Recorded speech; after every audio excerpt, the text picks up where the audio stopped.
Você acredita que nos dias de hoje existam pessoas que consigam ver o futuro? Videntes, sensitivos ou leitores de futuro mesmo? Hoje você vai ver o que o Zohar tem a falar sobre isso. Eu sou Yair Alon e esse é o Zohar Diário.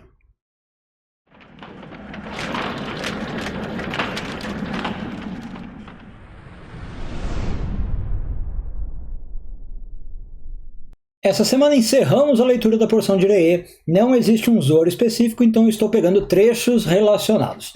E o Zohar que eu selecionei fala de um versículo nesta porção, Deuteronômio 13:4, que diz o seguinte: você não deve, Moisés está falando, né? Você não deve dar ouvidos aos profetas, aos sonhadores de sonhos, a Bíblia chama assim mesmo. Por quê? Porque essas pessoas estão testando você. Na verdade, Deus está testando você através dessas pessoas para ver se você realmente ama Deus ou se você está acreditando em outras coisas.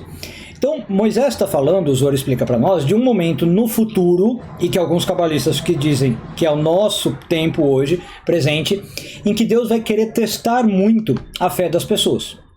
E como eu falei, uma das maneiras de testar é Deus permite que algumas pessoas vejam o futuro, falem sobre profecias e coisas assim, e para ver se nós vamos acreditar.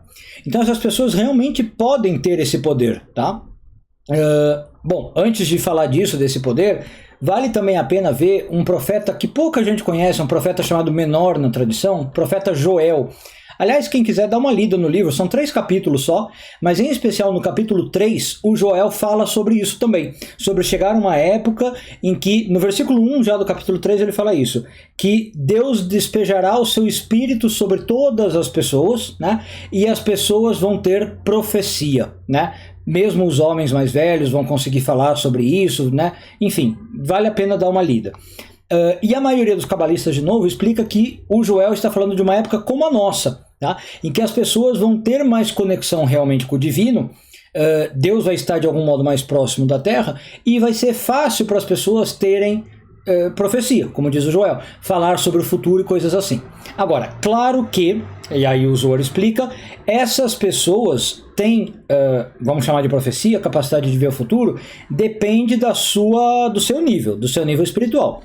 Então, pessoas com uma consciência mais alta, mais elevada, vão ter profecias bastante verdadeiras. E elas podem realmente falar do futuro de uma maneira muito precisa, muito acertada, né? E conseguir falar coisas muito positivas. Agora, pessoas que têm uma consciência mais baixa, de duas uma.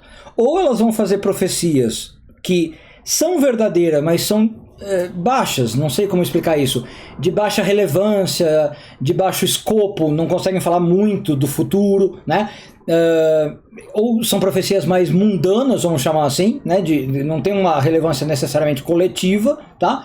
Ou são pessoas que vão realmente ter profecia falsa, tá? Elas falam, vai acontecer A e acontece o oposto de A. Ela fala que vai acontecer uma coisa e não acontece. E essas em especial é a que a Torá está alertando para nós, nas palavras de Moisés, para que a gente tenha cuidado, porque são testes de Deus. Então tem pessoas, repito, que o Zohar diz, sim conseguem falar sobre o futuro. Você pode ir numa pessoa que é vidente, sensitiva, tal, e ela vai falar algumas coisas que acontecem na sua vida.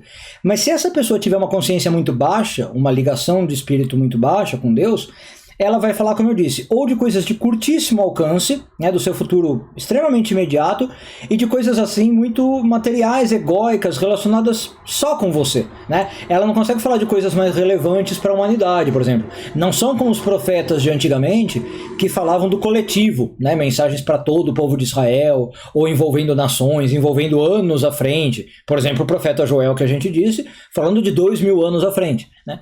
Então, essas pessoas, você pode ir lá, pode consultar? Pode, mas o Zohar diz, cuidado que às vezes é um teste. Né? Deus querendo saber se você vai acreditar nessas pessoas e ficar fiel a elas, por exemplo, adorando às vezes essas pessoas, servindo essas pessoas, ou se você acredita realmente em Deus e adora a Deus e serve a Deus. Né? Tem que tomar um cuidado. O Zohar diz que dependendo como você usa essas coisas, você pode entrar num ramo de idolatria e você se conecta com a escuridão no Egito, né? O Zohar fala que você é como se voltasse ali para um momento de de escravidão, né? De sofrimento no Egito, e a escuridão mesmo, a nona praga, né? Onde você acha que está vendo algo, acha que está recebendo revelações, na verdade não está recebendo nada. O que você está recebendo são informações que mais cegam do que ajudam. Então, resumo aqui da ópera, o Zohar fala, cuidado ao usar videntes, sensitivos e tal. Né? Não é que não exista, existe, repito, mas você tem que saber muito bem para que você está usando, se você não está se entrando numa espécie de caminho idólatra, né, ao fazer isso, além de ter o cuidado se não é algo falso, como eu falei, e a pessoa não está acertando nada, né, e não ver se você não está desconectando de Deus, desviando de Deus, porque aí você está inclusive falhando num teste que o próprio Deus criou para que a gente seja testado. Um bom dia a todos, Shabbat Shalom e tudo de bom.